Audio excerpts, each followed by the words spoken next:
Well, good morning, everyone. We are back, and hey, look, let me introduce you guys. Jimmy over in Arizona, Jed over in Chicago, and which of you guys are sitting there watching the Olympics as we're recording right now? All right. Does anyone have the TV on? I do not. I actually a friend is who pinged in and said happy, opening Olympics, and I was like, oh man, I didn't even realize. So I Wait, admit okay, I wait, it's missed it. on right now? I thought it was on Yeah, opening opening ceremony. ceremony is on right now Oh, really? Oh, Yep. because it's not on our time. This is prime time, their time in okay. Japan. Yeah. Wow. Are they going to broadcast it tonight too? They probably are, but they're broadcasting right now. Okay. I'm going to turn it on. I'm turning it on I'll right turn now. it on. I'll turn it on. I admit, when you watch the Olympics, you always find those weird sports, and all of a sudden you get like sucked in, and you're really into who's going to win in this, esoteric sport. But we'll see. Hey, later on this morning for both you guys, I want you to think about this. In each of the positions, quarterback, wide receiver, and running back, who do you think in fantasy is going to win gold, silver, or bronze? So I want to ask you that. Out of the running backs, who's going to win gold, silver, or bronze? So think about that, and we're going to tie that in at the end. But let's talk a little about news and notes because training camp has started. And so the two teams that have reported training camp are Dallas Cowboys because they're going to be on Hard Knocks and they got play at the Hall of Fame game, and the Pittsburgh Steelers. So first off, with the Dak Prescott is now back and he practiced fully on Thursday. And here we go, Dak Prescott. Jim, let me start off with you. What do you think of Dak Prescott this year in terms of fantasy? Actually, I was just thinking about that, just driving into the office this morning. They were saying the top three quarterbacks is going to be Kyler Murray, Josh Allen, and Patrick Mahomes, right? So they're most likely going to go maybe starting in the fourth, fifth round. Then you're going to start hitting a good middle of the round group of quarterbacks. Aaron Rodgers might be in there. My guess is Dak, and as well as also Lamar Jackson. Your guy, yeah, Justin Herbert, right? Yeah. So here's my thing. Everyone says that Dak and Lamar didn't have the best year, but he actually might go further down because Dak was injured. He might go further down as well too because people might not want to risk it. I actually think you can get some pretty good value with Dak Prescott, and that would be one of the quarterbacks. Him and Justin Herbert are the ones that I really am aiming to go after this year. Because if you think about it, last year before he got injured, he was one of the top three quarterbacks in fantasy. Yeah, I totally agree with you, Jimmy. I think he's in that second tier, and he's probably the top of that second tier. And if you look at the Cowboys, with the problems that Zeke Elliott had, he came into training camp 10 pounds lighter, so he's trying to get better. But we'll see if the running game is really not there, then they're definitely going to lean on Dak. And so I totally agree with you with a good roll of the dice with Dak Prescott. Yeah. Well, they invested heavily in their defense this year, especially in the draft that you saw with the Dallas Cowboys. Jed, let me ask you a question because you mentioned Zeke Elliott. What does a trimmed down Ezekiel Elliott look like? Is it going to be a faster? Is it going to be someone who wants to prevent injuries? Is he going to be stopped by people because he can't really bulldoze over people anymore? What were you expecting out of Zeke Elliott? Yeah, that's a really good question. To me, you're gonna see more of that pass catching ability. Really more of those quick swing passes. Using him in more of that quick fire type of offense, that West Coast offense. So that's what I'm hoping for. He's only 26. I'm still a fan of Zeke Elliott. I think he's a good bounce back candidate. I think as the Cowboys in general are. So for me, again, not a bad roll of the dice. I put him in that second tier of running backs as well. Maybe towards the back. I would say he's top 10, but maybe still, towards the back of that. Well, last year, Tony Pollard, if you paid attention, Tony Pollard towards the end of the fantasy season did actually pretty well spelling Zeke. I can see them really using Pollard a little bit more, keeping Zeke fresh, and then using him more at the goal line, third down. But I can see him scoring more touchdowns, but they're going to try to keep him more fresh this year. But you're right, the offense, you got CeeDee Lamb, you got Cooper, right? I actually think I bet you can make the argument that CeeDee Lamb is now the number one receiver on that team. Oh, absolutely, 100%. And I would say it's not even close. And I think Cooper, you're going to see, he's one guy I'm avoiding this year. I know you like him, Tommy, but he's a guy that I'm avoiding. I think he's going to drop significantly this year. I actually would argue. I think a lot of times I like Amari Cooper. If he's probably the least of my number 2 receivers that I would pick. I don't. He has some great games, but there are days when he just disappears. And by the way, he just opened up training camp on the PUP list with an ankle injury, so he actually is not participating at this point right now. Well, okay, so I know we're talking about Cowboys. Did you guys see Saquon Barkley is on the PUP list too? But that's not unexpected, right? Because how many months out is he from the ACL tear? Because that's a hard, recovery time. I see that those are guys. I'm not taking a risk on Saquon. I know some people were like, they're still going to pick him up in the first round. They're going to get a good backup, and then they'll bring him in later on. I just don't trust Saquon. I actually don't trust Amari Cooper. I do trust like a Dak Prescott though. Let's go to the other team, Pittsburgh Steelers. Pittsburgh Steelers has a new offensive coordinator. They brought in Matt Canada. It's going to be new terminology. It's going to be a whole brand new system in order to keep Roethlisberger a lot fresher and a lot better for the long term. What do you think of this? Older quarterback learning a new system. What are your thoughts, Jim, on Ben Roethlisberger and the Pittsburgh Steelers this year? I mean, I think we all agree. Ben's got some good weapons, right? He's got a good new running back. He's got Deontay Johnson. He's got good receivers. But Ben's old. I mean, even last year, when he played against the really bad teams, he actually put up some good numbers. But towards the end, he just ran out of gas. So my thing is, if you have him as a backup quarterback, I actually can see him doing pretty good the first half of the season. But my guess is he's going to run out of gas the second half of the season. And this is really, if you think about his last year with the Steelers, whether or not he plays again next year, I don't know. But this is going to be his last year, my guess, with the Steelers. Yeah, I agree. I don't think Big Ben is a quarterback that anyone should be targeting. He's someone who you're going to pick in the way late rounds, maybe as your, if you have a no quarterback strategy and you take him like 8th, 9th, 10th round. I think the only guy who's interesting on the Steelers is Najee Harris. Like, where is he going to go? Are you going to have to pay a lot for him? Or if people in your draft are avoiding him and you can get him cheap, he's a very interesting prospect. And again, the wide receivers, it's just, as we saw last year, it's just too hard to predict who's going to get the points. So for me, those are guys I'm not interested in. Okay. Not to say that I'm giving up my draft strategy, but are there players like last year? I love Kenyon Drake. I love Najee Harris. I mean, I love Najee Harris. I know Jimmy likes Chase Claypool. I'm okay with Chase Claypool. I'm okay with Deontay Johnson. I do not like J.J. Schuster, but I love Najee Harris a lot. All right, Jimmy, we're going to pump up the price for Tommy on that one.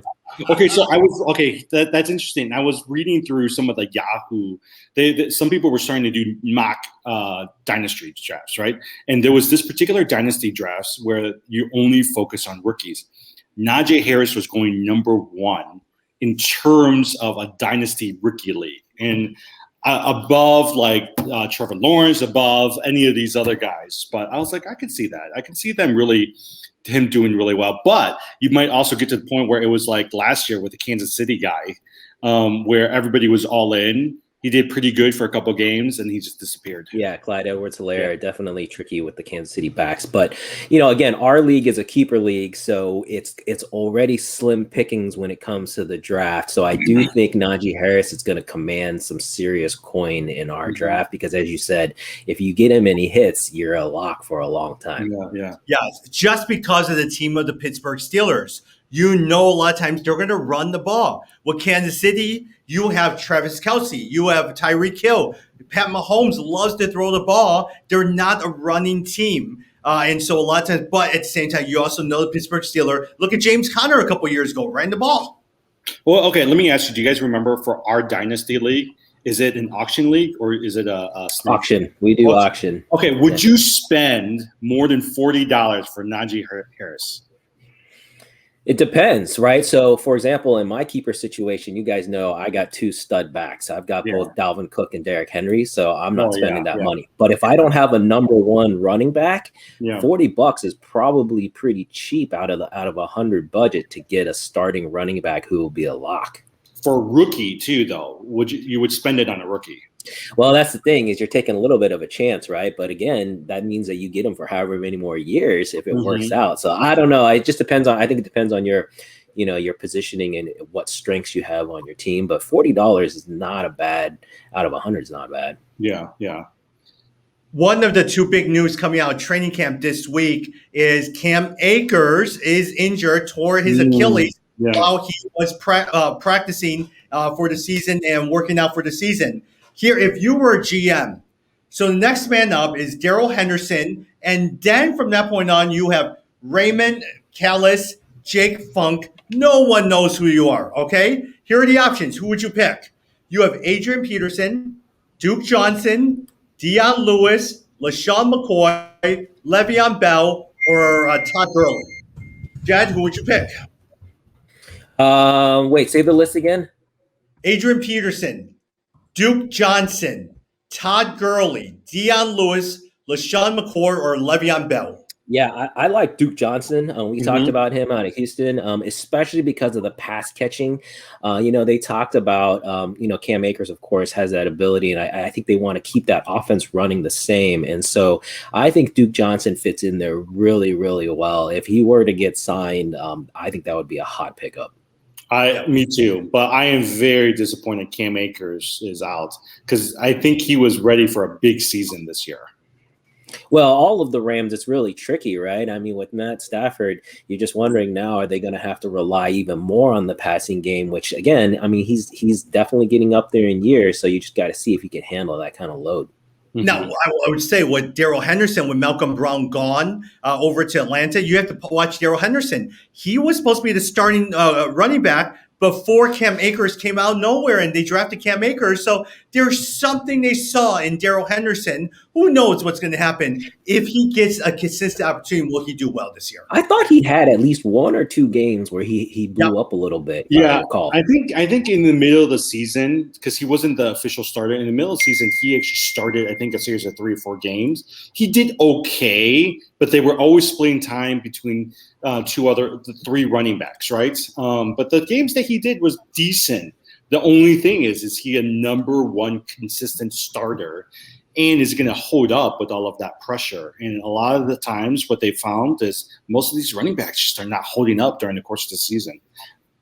Well, it did look like the Rams were giving it to the hot hand. So it was Malcolm Brown for a couple weeks. Then it went to Darrell Henderson. Then toward the end, especially during playoffs, Cam Akers that they were giving it to. So we'll see what happens. Another news, Jed, I'll pick your brain a little bit, is Aaron Rodgers looks like he will not be playing for the Green Bay Packers. Rejected a 2-year offer from the Packers. If he doesn't play, what's your outlook on Aaron Jones and Devontae Adams? Not only rejected a 2-year offer, isn't it supposed to be that he rejected to be the highest paid player in NFL history? Yeah.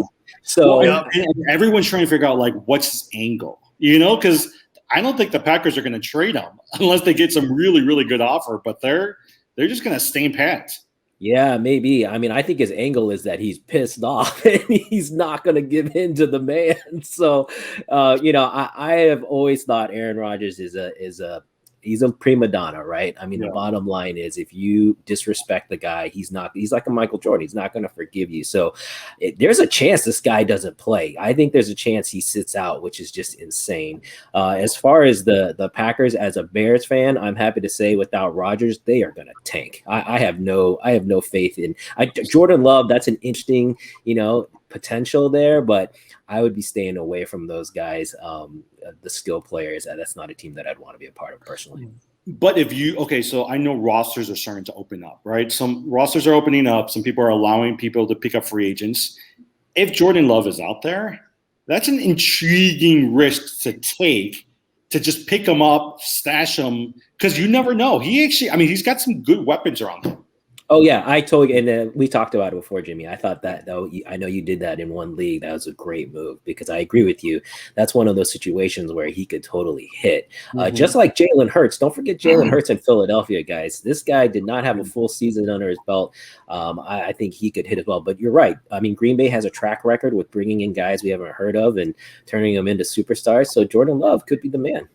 Yeah. Well, my guess is Aaron Rodgers is playing the game as if Jordan Love is not going to do anything, right? So you guys need me more than I need you. But you're right. I think the sentiment, you're starting to see the sentiment is growing against Aaron Rodgers and more for the Packers. Well, you're listening to NFL Fantasy Matchup. This year, we are on both YouTube, Facebook Live, and wherever you could download and listen to all of your podcasts this year. YouTube is new this year as well, too. Hey, my selfish thing is Davante Adams is on my keeper league, so I'm a little bummed about that. I have Calvin Ridley, but I'm very disappointed about this Davante Adams because I traded a lot for this guy last year. Yeah. Hey, okay. So that's another question. Have you guys started doing any mock drafts? No. So I've started doing a couple of mock drafts, and then I started looking at what other people mock drafts are. Usually, Davante Adams will go towards the first. He'll be the first pick in the latter part of the first round, right? This year, most people were not picking Davante Adams until the third round, partly because no one really knows what's going to happen to him. And so, I mean, you could take the risk, and he'll do really well for you. Or, like Tommy said, he actually might tank this year, partly because Aaron Rodgers isn't there anymore. But I was surprised where he was going. Yeah, third round, I would be honest. If I saw him in the third round, that would be very hard to pass up because he is a supreme talent. I mean, this is no knock on Davante Adams. I think even with a mediocre quarterback, he still could be easily top 10 in stats, just not like number one, not top 5. But man, third round value for Davante. Imagine if you had Davante Adams as your number 2. My goodness, that would be pretty. That'd be pretty strong. Yeah. So in a lot of these mock drafts, Michael Thomas was falling, Zeke was falling, Barkley was falling, Davante Adams was falling. The person who's actually rising, Travis Kelce. I was surprised how many people was going after Travis Kelce early in the first round. I was gonna say, what about Hopkins? Was he dropping? Because we were just talking about how supposedly he doesn't want to get vaccinated, and so that might hold him out. And so that was a worrisome thing. But I mean, otherwise, I would think he would be top 10, no problem. I would imagine. I would imagine if everything is fine with Hopkins, I think the first round is actually where people are going to be targeting him. Yeah. Hey, let me go over to Deshaun Watson. The NFL remains in fact-finding and monitoring mode with regards to Deshaun Watson, who had 22 civil lawsuits filed against him. Jim, let me ask you, because you're a Deshaun Watson fan, are you even looking at him? He's sitting there in the 10th round, right? Are you picking him up? No, most likely not. I mean, think about it, right? Like, he's going to have to settle all of these things. Even if he settles, he's going to have to go before the NFL commissioner.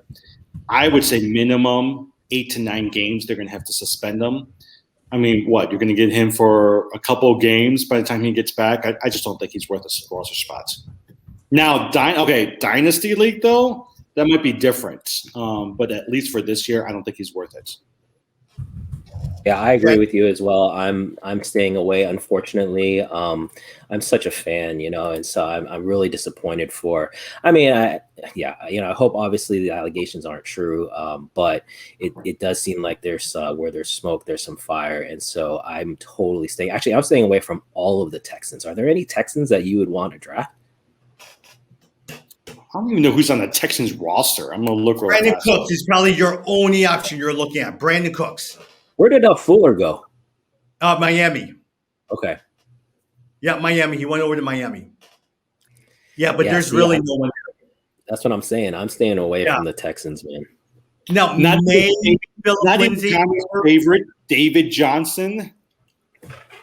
Yeah, well, not with Philip Lindsay there. With David Johnson and Philip Lindsay splitting the ball, it just will not work. It just will not work. Yeah, so we'll see what happens. Hey, did you, on a separate note, I know we don't talk about defense. Did you see where Melvin Ingram signed? The stud Sacker over in San Diego signed with the Pittsburgh Steelers. Oh, wow. I didn't know that. Signed with Melvin Ingram signed with the Pittsburgh Steelers. So, yeah, I'm looking forward to see how well he does there. Okay, hey, so for Houston, did you know Houston has David Johnson, Philip Lindsay, Mark Ingram, and Rex Burkhead as running backs? I was like, that's a lot of old running backs they have on their team. Yeah, and I wouldn't touch any of those. So All right. Side note, Jed, I'm going to go to you. NFL has announced if a team has COVID-19 outbreak among unvaccinated players and the game can't be rescheduled, then teams will have to forfeit. One, thoughts on that? But two, if you were a commissioner, would you add in additional ILs or how would you deal with your roster as it's set up? Yeah, that's a really interesting one. I don't know if you guys heard Michael Irvin's take on that. Basically, he said that players who aren't getting vaccinated are not true team players, and they're being selfish above their goals for the team, which I kind of have to agree with. I mean, I personally think, I'm thinking of my workplace. Vaccinations are certainly not required, but I don't know anyone who hasn't gotten one. It just doesn't make sense to put someone else's life at jeopardy just for yourself. So. As for how we're going to manage it in fantasy, an extra IL, that's what we did last year, right? I think we had 3 IL spots in ours to help with COVID. It's a tricky thing. And I wonder, for me, the big question is, in the NBA, we saw a lot more injuries this year, and it was pretty much, I think, attributed to the COVID conditions, the lack of practice and conditioning. I wonder for the NFL, are we going to see a similar situation with more injuries? And if so, an extra IL might be a good solution. Yeah, I agree. Yeah, just because you're probably going to see a lot of hamstring injuries. You're going to see a lot of soft tissue injuries. You're going to see a lot of pulled calves or something like that. So that's something you have to remember. With a lot of practice, you probably won't have the techniques down for tackling. So you're going to be hurting people a lot of times. So we'll see what happens along the way as well, too. The other interesting thing about that is some people have made the argument that with less practice time, with less time with the teams, it's actually a benefit to the rookies, that the rookies can kind of shine a little bit more over veterans, whereas normally there'd be a bigger gap. But that maybe in this kind of situations or the pairings like we see down with Jacksonville, where you have the familiarity of a coach with the star players, that maybe it'll come through a little bit quicker and easier for them. I mean, think about this, right? We always talk about this every year during fantasy. If you look at the people who you drafted at the beginning of the year to who you end up with in the championship round, most of the players you drafted early on are not there anymore. So I think continually it goes back is how do you managing your, not just your draft picks, but how are you managing your waiver wire and how are you finding good talent towards the latter rounds and free agent pickups? I still think that's really the key of fantasy is paying attention and finding those good value towards the end of the rounds. Yeah. Hey, one question I want to go through in terms of keepers. All of us are in the keeper league. So I have a scenario. If you were me, I have picked between Aaron Rodgers, DeAndre Swift, or Kenny Galladay. Who would you keep on your keeper team, Jim? I picked DeAndre Swift. I mean, I know that Detroit's not like the best team in the world, but Kenny Galladay is over. There's an overload on receivers in New York. You're not really sure how well Daniel Jones is going to do, even though I think he's actually going to do better than he did last year. Aaron Rodgers is an unknown, right? He was MVP last year, but I can see him either sitting out, getting traded. I just don't think he'll have the same year as last year. DeAndre Swift is actually really intriguing for me, right? I don't know where they stand, but I actually like Swift. Jed, before you say anything, let me say something to you. Assistant head coach Deuce Staley says that DeAndre Swift is a star 3-down back that can have 25 touches per game. Are you buying it? Hey, and Deuce Staley, man, former Philadelphia Eagle, right? He was a stud back then. I agree with you, Jimmy. I would go DeAndre Swift all day with that. I think, again, we don't know what's going to happen to the passing game. They're going to be leaning, I think, more on the running game than we've traditionally seen in Detroit. And I love that. If they're giving him even 20 touches, Tommy, 25, man, that's a ton. But even 20 touches, I'd love to see what DeAndre Swift can do with 20 touches a game. And that's a roll of the dice I would take. All right, Jim, let me then ask you a question. David Montgomery or Kenny Galladay then? I just don't like David. I mean, I just don't like Kenny Galladay. I think if he stayed on Detroit, he would have value. I'll roll the dice on David Montgomery.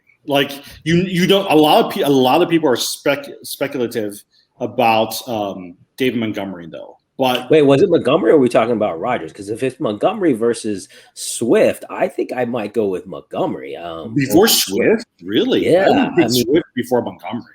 I don't know. Because I picked Montgomery, but if you guys like Swift, okay. But then I also then have to say I really like Kenny Galladay a lot. Then I have to sit there. Well, Montgomery is one of the guys I did pick on my keeper team. So do I drop Montgomery and go with Galladay? So I'm asking. Well, here's my thing: if you're gonna roll the dice between Montgomery and Galladay, I pick Montgomery.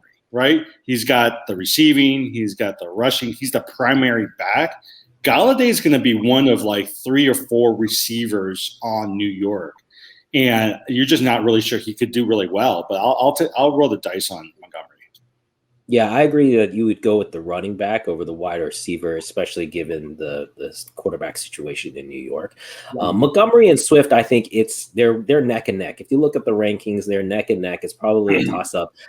Maybe I'm drinking the hype, but if Fields can come through, and we'll see how Chicago does. But I would go with Montgomery. I like Montgomery if Fields is the quarterback. I don't like Montgomery with Dalton as the quarterback. Hey, by the way, Montgomery, Fields was down here up in my neck of the woods at Lake Forest High School filming some stuff. So my son was telling me he was over at the high school. So he was like, man, I missed him. I actually think Fields is going to be a really good quarterback. Yeah. Totally agree. I'm very excited. But again, I'm hoping that the Bears don't rule him out first week. I'm hoping they can let him sit for a little bit and then come in. We'll see. All right, let me just finish up with some Olympic predictions as it regards to football, but I also want to talk a little bit about news and notes. I want to talk about basketball. I want to talk about Major League Baseball real fast. Olympics. Jed, I'm going to start with you. Gold, silver, bronze. Your prediction for running backs, if you have to look, who is going to win the gold, who's winning silver, who's winning the bronze of your running backs? I'm going to ask Jim about that question. Okay, so running backs, you guys know I'm stacked at the running back position, but actually, regardless, the person that I would like, I think Dalvin Cook is my gold. Had a great season last year. Wasn't that up to that number 1 spot, but still, I think when you look at Christian McCaffrey, Derrick Henry, solid talents, of course. I don't think you can go wrong. But of those 3, I feel like Dalvin Cook is the most consistent. That's who would be my gold pick. Mm-hmm. Yeah, Jim. How about silver and bronze, Jed? Still in the running back category, we're saying. Yep. You know what? I'm gonna give a silver. I would go silver to. Do I have to stay? So it's just my top 3. Then is that how it goes? Yep, top 3. Okay, yeah. So then I would stay with either McCaffrey or Henry. I like Henry. I could see Henry, Tennessee, I think Henry could be silver, and then I would put McCaffrey last. Actually, you know what? I'll throw one in and say that we talked about Zeke Elliott. I think Zeke Elliott could have a really solid year. And another guy I think is Alvin Kamara. We know about the quarterback situation in New Orleans. I could see them relying on the running game a little bit heavier than they have in the past, and that would be a good thing for Alvin Kamara. Mm-hmm. So actually, I'll put Kamara as my bronze. So Kamara bronze, McCaffrey silver, and then gold would be your Dalvin Cook. Yeah, Dalvin Cook. Yeah. Jim, what would you change? Anything you would change? No, I wouldn't change, but without using the ones that Jed mentioned, right? If I were to pick the gold, silver, and bronze, I would put.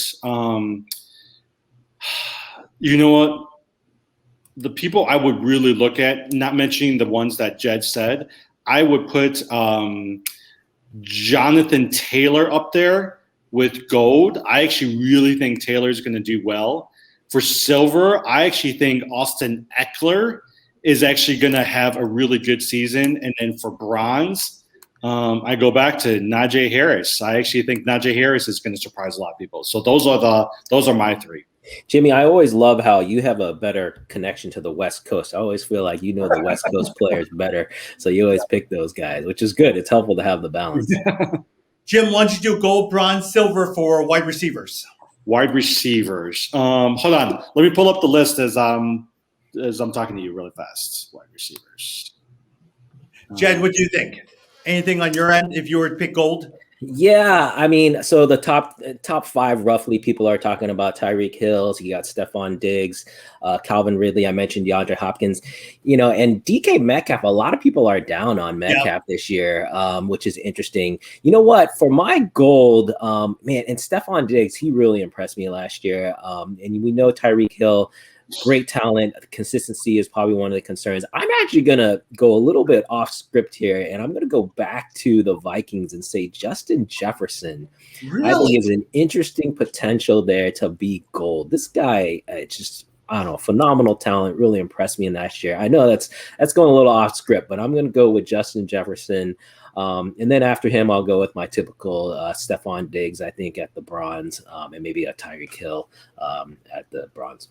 Interesting, Jim. Before you say, I will probably say Calvin Ridley would be my gold, and Eric and Metcalf would TK Metcalf would be my bronze, and then I really, really like Justin Jefferson as my silver. I like DeAndre Hopkins as my gold. I like Calvin Ridley as silver, and I like DK Metcalf as bronze. I think if they did not sign Julio Jones, AJ Brown would actually have been somebody I would have really looked at towards the top. Hey, I was very excited about AJ Brown. Very, very excited about AJ Brown. Hey, side note, Larry Fitzgerald, did he sign anywhere yet? Isn't he still with Arizona? I think he's still with Arizona. Oh, really? Yeah. I hope he does. He's pretty close to that record for most consecutive seasons with a catch or something like that. Yeah, got it. Last one, quarterbacks. And I want to ask you something about basketball. Jim, let's quickly go over to quarterbacks. Well, I think quarterbacks is pretty easy. I think you're always the top three, right? Mahomes for everybody is always going to be gold.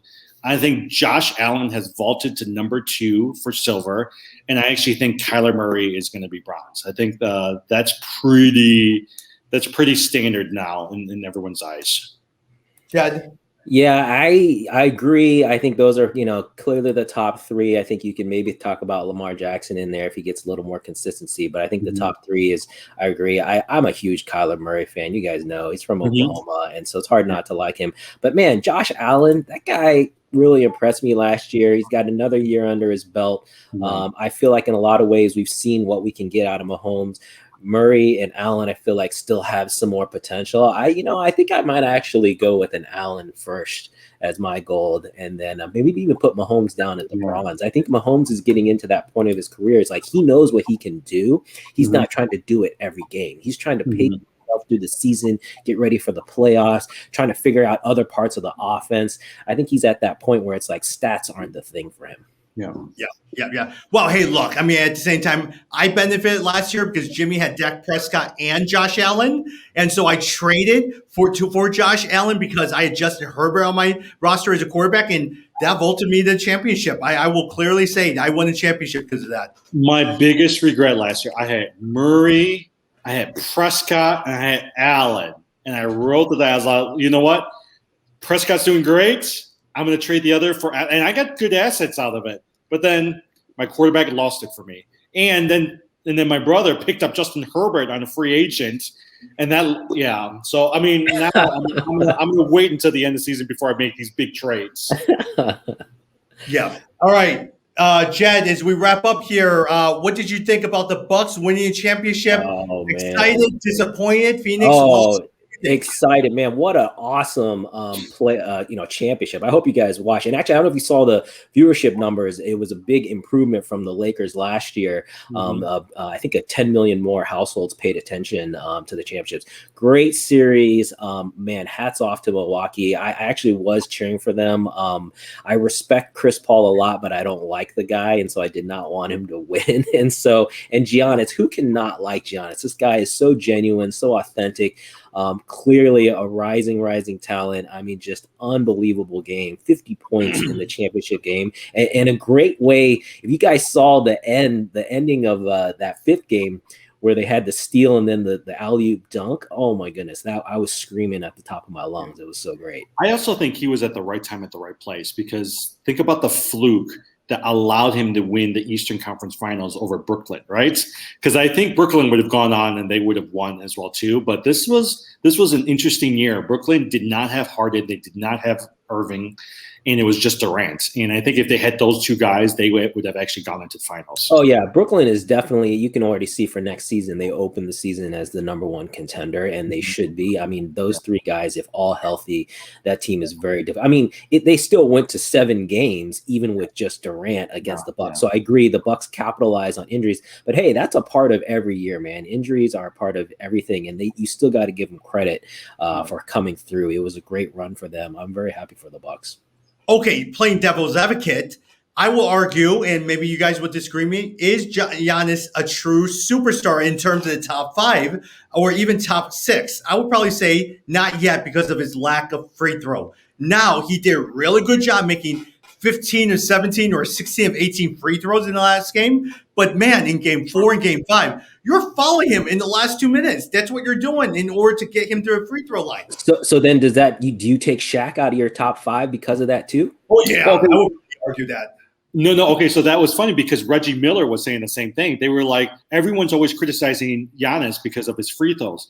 Did you know when he was on the Lakers and he was the most dominant center in one NBA final game, he conducted almost 39 free throws and he only made 18 of them. And he says, but no one can tell me that he was not an all-star center that year, even though he missed more shots than Giannis ever did in terms of free throws. Yeah, I mean, to me, and especially Giannis, that last game, as you said, shot an incredible percentage. There's no way I'm taking him off the floor. I mean, the guy was dominant. And is he? I think top 5 now. I think for sure. Now, long term, I think we got to wait and see. Now, I think Giannis needs to stop shooting all those threes all the time and stay in the middle a little bit more. Because half the time, I was like, what is he doing out there? Yeah. He has stayed in the middle a little bit more where he has played in back to basket at least a little bit more during these finals. So we saw that versus chucking up threes all the time.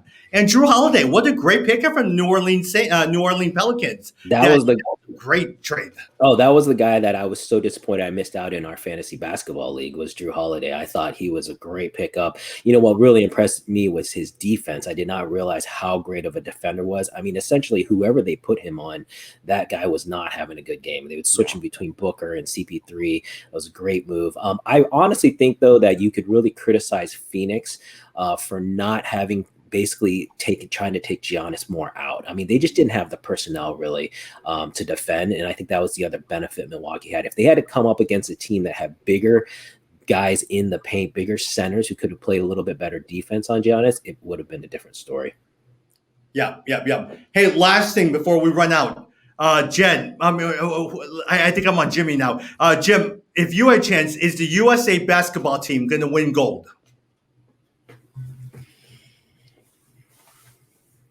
I don't know. I actually don't want them to win gold. I just don't like the team.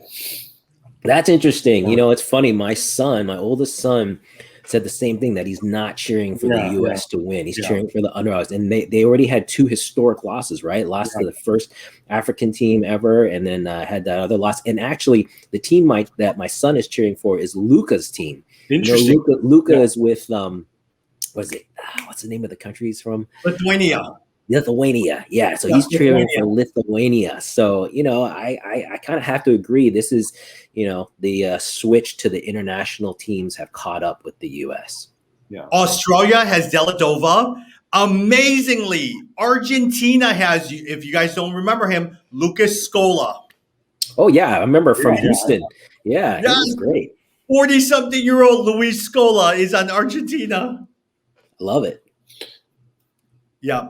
Well, hey, look, we're going to find some time to do it again next week. It's great. Training camp continues to be open, and so it'll be fun. And so we should be in for a great ride. Any lasting thoughts before we wrap up? No, I'm looking forward to it. I think this will be a good year. Yeah, good to see everyone. Excited to start again. Can't wait for football season.